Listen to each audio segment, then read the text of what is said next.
그림과 시를 좋아하는 린다라고 하는 교사분이 계셨습니다. 뛰어난 여러 가지 실력과 학생들을 향한 사랑 때문에 학교에서나 많은 사람들에게 칭찬과 또한 덕스러운 그런 말을 들었던 그런 분이셨죠. 그런데 28 되던 해에 갑자기 머리가 아파서 병원에 가서 진찰해 보았더니 뇌종양이었어요. 여러 가지 상황이 심각해서 의사 선생님 하시는 말씀으로서는 수술을 받아도 살 수 있는 확률이 2% 미만이다 라고 하는 선고를 받습니다.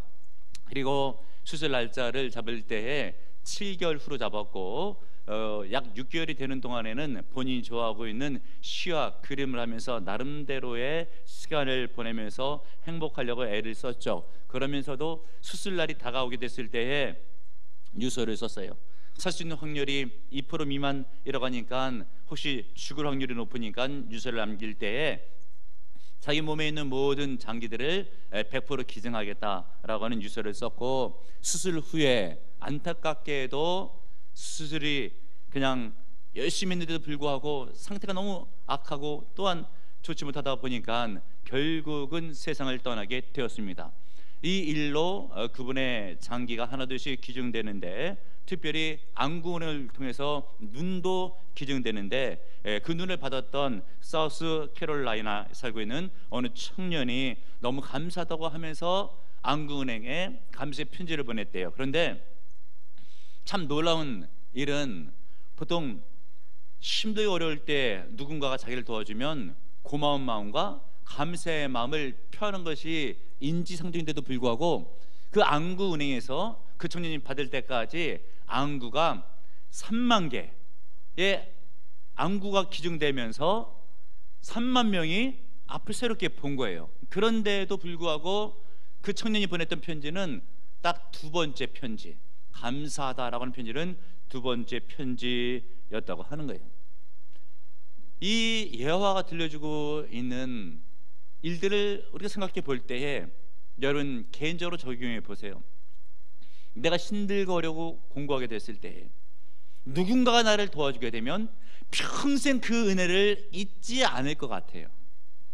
그런데 막상 그 문제가 해결되고 보면 그것에 대해서 그렇게 결단한 대로 감사하는 사람들이 얼마나 되겠느냐라고 하는 것이고, 그런 것들이 세상에 만연되어 있는 세상 풍조라고 하는 것인데, 예수 믿는 성도들, 특별히 우리 보라비전의 성도들은 성도의 도리를 다하시고 하나님을 마음을 다해 섬기시는 은혜가 있길 바라되, 독생자 예수 그리스도를 이 땅에 보내셔서 오늘 성찬 예식에 주신 말씀처럼 찢긴 몸과 흘리신 피를 통하여 목숨을 다하시고 대속의 죽으심으로 나를 구원해 준 그 은혜, 저 천국에 갈 때까지, 죽을 때까지 진정 잊지 않고 그 은혜를 하나님께 감사하며 주님의 교회에 충성하는데 여러분들이 변함이 없는 사랑과 믿음으로 헌신하는 은혜가 있기를 바랍니다. 이렇게 하나님이 주신 은혜에 감사하게 되면 더 풍성한 역사로 하나님께서 채워주십니다. 오늘 성경 본문이 그것을 말씀해 주고 있고요, 여러분들 잘 아는 것처럼 오늘 성경 본문은 오병이어에 대한 기적의 말씀이에요. 우리 예수님께서 어느 날 무리들을 이끄시고 하나님의 말씀을 증거하실 때 많은 무리들이 은혜를 받고 있어요. 많은 무리들이 인산일을 이루고 그의 말씀이 증거될 때마다 아멘하면서 은혜를 받을 때에 때가 저물어가고 있을 때 이제 제자들도 눈치가 챘죠. 이제 저들이 허기져 있는데 주님 그만 돌려보냅시다 라고 할 때 우리 예수님께서 하시는 말씀이 그릇은 없다고 하면서 너희가 먹을 것을 주어라 라고 이야기할 때 빌립이 계산이 빠른 사람이었어요. 빌립이 이야기할 때 아니 주님 우리가 어디서 돈이 나서 떡을 사다가 이 사람들을 먹일 수가 있겠습니까? 200데나리온의 떡이라 하더라도 부족하겠나이다. 한 데나리온은 하루에 일당 노동 품삯이었어요. 뭐 오늘날 대충 약 10만 원쯤 된다고 하게 되면 200데나리온은 2천만 원쯤 되는 거예요. 2천만 원쯤 되는 돈이 어디 있기에 우리들을 또한 먹일 수 있겠으며 돈이 있다 치다 손 어떻게 그런 가게에 2천만 원어치나 떡이 있는 가게가 어디에 있겠습니까? 라고 이야기할 때 안드레가 어찌 보면 어리숙해 보이기는 하지만은 믿음의 관점을 가지고 여기저기 찾아다니다가 어린 나이에 도시락 하나를 발견하고 오병이어 5개 떡덩이와 2마리의 물고기에 들어 있었던 도시락을 주님께 드릴 때에 우리 예수님께서 그걸 축사하시고 떼어나눠 줄 때에 기적이 일어나서 앉은 무리들 혹은 50씩 100씩 끊어앉혔지만은 다 나누어 주고서도 12바구니가 남았다라고는 이야기가 오늘 성경 부문에 기록되고 있습니다. 어떤 분들은 그래요. 어떻게 해서 그런 이야기가 가능하냐고, 그 만화 같은 이야기를 믿냐고. 역으로 여러분, 하나님이 전능하시지 아니하시면 우리 하나님을 왜 믿겠어요? 인간이 하지 못하는 일, 세상에서 안 되는 일이 전능하신 하나님의 기적의 능력으로 반드시 되어지는 것을 믿으시는 은혜가 있기를 바랍니다. 그래서 우리는 하나님 앞에 이렇게 은혜를 받게 되면, 특별히 추수감사절 때 이런 은혜를 받게 되면 하나님 앞에 감사하는 마음을 가져야 되잖아요. 그래서 우리 주님께서는 감사의 절기인 추수감사절을 이렇게 마련한 거예요. 그 옛날 이스라엘 백성들이 수정절이라고도 하고 초막절이라고도 하는데, 광야에서 목축도 하지만은 농사도 짓고 하게 됐을 때 광야에서 목축 농사가 얼마나 잘 이루어졌겠습니까? 그런데도 불구하고 얼마 안 되는 그 지극히 적은 것을 놓고 하나님께서 주신 수확이다라는 것에 대해서 감사하는 마음으로 영광을 돌린 거예요. 이런 의미에서 우리가 추수감사절을 맞는 이때에 내가 찢어지게 가난하고 힘들고 어려운데 뭐가 잘됐다고 해서 감사드릴 수 있을까라고 할 때 선조들의 신앙을 본받으세요. 없는 광야에서 있는 것을 찾아 주신 하나님께 감사하는 마음을 지킨 것이 이 감사절의 유래예요.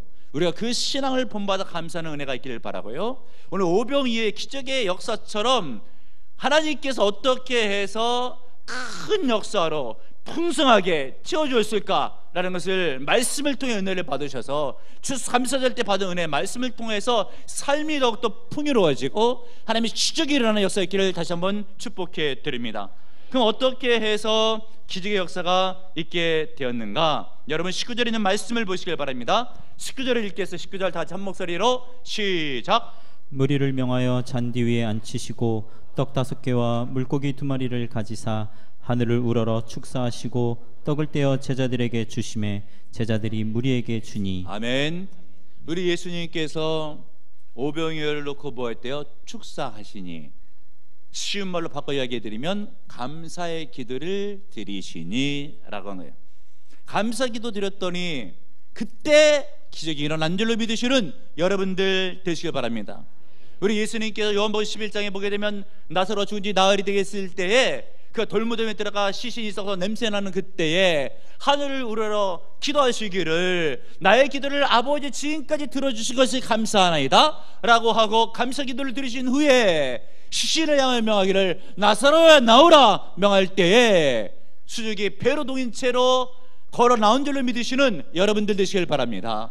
감사 기도는 능력이 있습니다. 그러므로 여러분 오늘 성경 본문에 있는 예수 그리스도의 감사 기도의 본을 본받아 감사하심으로 더 큰 감사의 조건들, 더 큰 은혜들이 넘쳐나기를 축복해 드립니다. 그리고 오병이어의 기적 어떻게 일어나게 되었는가를 볼 때에 드리면서 감사할 때 역사는 일어나게 된 줄로 믿으시는 여러분들 되시길 바랍니다. 요한복음 6장 9절에 보게 되면 오늘 마태복음 14장에 있는 내용과 동일한 내용을 요한이 기록했어요.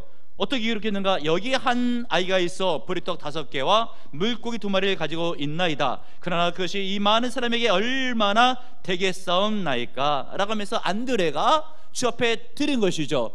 근데 여러분 말씀드린 것처럼 빌립이라고 하는 사람은 계산의 법칙에 밝은 사람이었고 안드레는 믿음의 법칙을 따라 인생을 사는 사람이었어요. 오늘날 많은 성도들 가운데 2가지 부류의 성도가 있어요. 계산의 법칙을 따라 사는 성도들, 믿음의 법칙을 따라 사는 성도들. 보라비전의 성도들은 믿음의 법칙을 따라 사는 은혜가 있기를 바랍니다.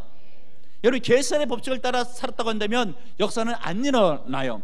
빌립이 계산을 했죠.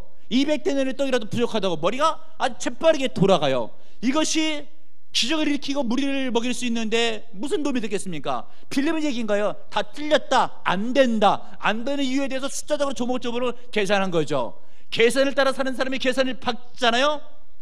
힘든 인생을 살아요. 왜요? 계산해 보면 답이 안 나와.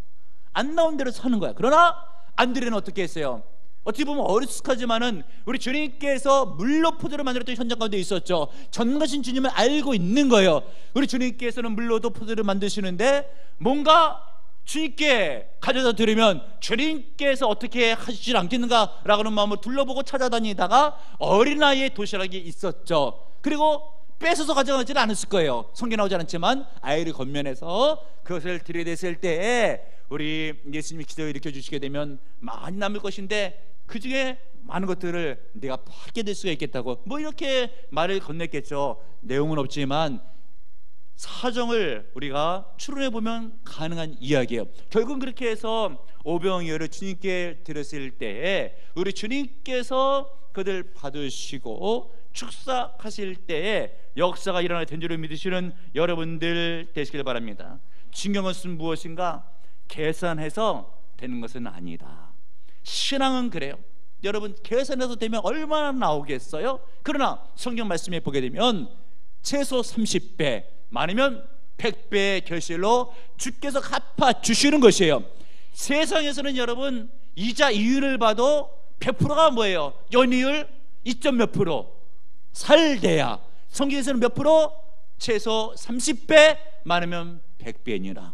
이것은 계산의 법칙이 아니고 믿음의 법칙인 것이에요. 그러므로 주 앞에 우리가 물질을 드리고 몸을 드리고 시간을 드릴 때 주님께서 그것을 통해서 역사를 일으키고 기적을 베풀어 주시면 오병이어의 기적과 같이 가정이 복되고 생업이 복되고 앞날이 열리고 은혜가 임재하는 복을 받는 인생이 되시는 것을 믿으시는 여러분들 되시기를 바랍니다. 그리고 또 한 가지 아주 중요한 것이 있어요. 어떻게 해서 오병이어의 기적이 일어나게 되었는가? 여러분 19절을 다시 한번 읽겠습니다. 19절 보시고요. 읽겠습니다. 시작. 무리를 명하여 잔디 위에 앉히시고 떡 5개와 물고기 2마리를 가지사 하늘을 우러러 축사하시고 떡을 떼어 제자들에게 주시매 제자들이 무리에게 주니. 아멘.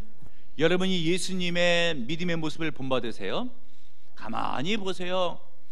지금 장정들이 5,000명, 노인, 아이, 여자들 따지면 2만 명, 2만 명이 먹을 것이 하나도 없고 빈들에 가만히 앉아있으면서 예수님만 쳐다보고 있는 바로 그때에 안드레가 왔어요. 그러면서 어린아이 도시락 하나 가지고 올 때에 우리 예수님이 너 이거 지금 뭐 하자고 갖고 온 거냐? 라고 할 수도 있잖아요. 근데 그렇게 반응하지 아니하시고 그것을 받아들었잖아요. 그리고 하나님께 올려드리면서 감사의 기도를 드렸어요. 이래서 기적이 일어난 겁니다. 여러분, 우리가 빈들과 같이 먹거리가 없고 신들거렸고 애를 써도 생업이 힘들어요. 그래가지고 믿음이 다운되고 집에 먹거리 받자 별게 없고 아이들 용돈 주기도 만만치 않은 그때 예수를 믿으면서 내가 믿음을 가져도 이 문장 이꼴로 사는 것이 무언가라고 푸념하고 때로는 원망하고 낙심할 때 불평할 때 우리는 이런 말씀을 기억해야 돼요. 주님은 유사상황 가운데서 어떻게 하셨어요? 2만 명을 앞에 놓고 작은 어린아이 도시락 하나를 놓고 어떻게 했어요? 감사의 기도를 드렸다. 왜 우리의 삶에 기적이 일어나지 않는가? 감사가 없어요. 왜 감사가 없는가?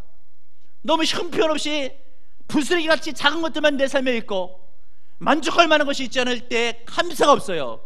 그러니까 이것이 악순환이 되면서 신불어른 인생이 되풀이되고 있는 거죠. 예수님의 작은 것을 받아들이고 감사하는 그 믿음의 분을 따라 승리하시는 은혜가 있기를 바랍니다. 미국 조지아주 오스타 대학의 디알이라고 하는 여우 교수님의 이야기예요. 이분은 선천적으로 장애가 있고 태어날 때부터 왼쪽 눈은 다 앞이 그냥 보이질 않고 오른쪽 눈은 아주 조그만 부분의 각도에 희미하게 그것도 보이는 듯 말 듯 하게 보여서 거의 앞을 못 보는 사람이었어요. 그런데 하나님께서 암기력은 좋게 하셨어요. 하나님의 말씀을 알고 있었던 그는 범사에 감사하라 말씀하셨으니 내가 앞을 못 봐도 주님께서 기억력은 좋게 하셨으니 감사합니다. 이런 마음을 품고 열심히 공부해서 결국은 오거스타 대학의 문학과 교수가 되었어요. 그리고 성실하게 학생들이 지도하다 보니까 덕망 있는 선생님으로, 실력 있는 선생님으로 존경을 받고 있었어요. 그러던 그의 나이 52세 때에 기적이 일어났는데, 그는 52세가 될 때 동안 늘 마음속에 소원이 있었어요. 하나님, 한번 눈을 떠서 보기를 원합니다 라는 소원인데, 선천적으로 잘못된 거 어떻게 볼 수가 있겠어요? 그러나 의학 기술이 자꾸 발전하면서 어느 날 눈을 진찰하고 진단을 받는데, 현대의학 기술로 잘하면 당신이 볼 수 있습니다 라고 하게 되었고, 결국은 수술을 받아서 앞을 보게 되었어요. 앞을 보게 되었을 때 그가 책을 썼어요. 나는 보고 싶었다. 이 책에 보면 이런 글귀가 있습니다. 나는 접시를 닦으며 비누 거품과 장난을 칩니다. 햇빛에 거품이 비치면 작은 무지개가 있는 것을 볼 수 있는데, 그것은 나에게 너무나 아름다운 광경입니다. 그리고 맨 마지막 부분에 이같이 썼어요. 사랑의 하나님이시며 하늘에 계신 나의 아버지시여, 나는 오늘도 범사에 당신에게 큰 감사를 올려드립니다. 할렐루야. 앞을 못 보지만 기억력을 주신 것에 대해서 감사할 때 하나님께서 앞을 볼 수 있는 은혜를 주셨잖아요. 예수님께서는 2만 명을 놓고 나서 어린아이 하나의 도시락이 본인에게 전달되었을 때 그것을 놓고 감사했잖아요. 그랬을 때 하늘의 기적이 일어나는 거예요. 여러분은 추수감사절을 맞이해서 어떤 감사가 있습니까? 오늘 드린 말씀처럼 앞을 보지 못해도 기억력 때문에 감사했고, 먹거리가 부족했을 때에도 작은 것을 놓고 감사할 때 그것을 받으신 하나님께서는 기적으로 갚아주셨고 풍성하게 부어줬잖아요. 예수를 믿으면서 예수의 피로 구원받고 나서 그것만 해도 황송한데, 뭐가 안 됐다고, 뭐가 힘들다고 불편 또한 원망하게 된다고 한다면, 누구는 앞이 안 보여도 감사하는데 눈을 뜨고 앞을 봐도 감사가 없고, 편안하게 숨을 쉬어도 감사가 없고, 도대체 무엇이 어떻게 돼야 감사할 수 있단 말인지 돌아보시는 여러분들 되시고요. 추수감사절을 맞이하여서 그 옛날 우리의 선조들이 광야에서 적은 것을 놓고 감사할 때 주님께서 그들을 지켜주시고 도와주시고 가나안 땅에 이르게 해주셨고, 오늘 주신 말씀처럼 2만 명을 놓고 어린아이 하나의 도시를 놓고 감사할 때 기적의 역사로 갚아주셨고, 또 이 말씀처럼 앞을 못 보는 당시에도 암기력 하나 놓고 감사했을 때 주님께서 눈을 또 보게 했잖아요. 우리들의 대부분 대사수술은 다 앞이 보이잖아요. 얼마나 황홀한 광경들이에요. 놀라운 일들이에요. 우리가 편안히 숨을 쉴 수가 있잖아요. 다 감사의 조건들이 될 수가 있는 거예요. 작은 것으로부터 시작해서 구원에 이른 것까지 마음의 진심으로 감사함으로 하나님께 영광을 돌릴 때 우리 하나님께서 그 믿음을 보시고 주님께서 더 좋은 것들로, 하늘의 귀한 것들로, 땅의 기름진 것들로, 때로는 기적으로 하나님께서 함께 해주리라고 믿고요, 그런 믿음으로 승리하시길 주님의 이름으로 축복합니다. 주님, 추수감사를 맞이하여 나의 신앙을 돌아보며 어떤 감사를 드리고 있는지를 돌아볼 때 깨닫게 하시고, 혹 불평, 불만, 원망이 있었던 점들은 회개할 때에 삼박해 도와주시되, 주여 작은 것을 감사하며 보는 것도 감사하며 주 앞에 나아갈 때에 우리 주님께서 영광을 거두시고 더 큰 감사의 조건들로, 하늘의 기적으로, 땅의 기름진 것들로 넘치도록 부어 주옵소서. 예수님의 이름으로 기도합나이다. 아멘.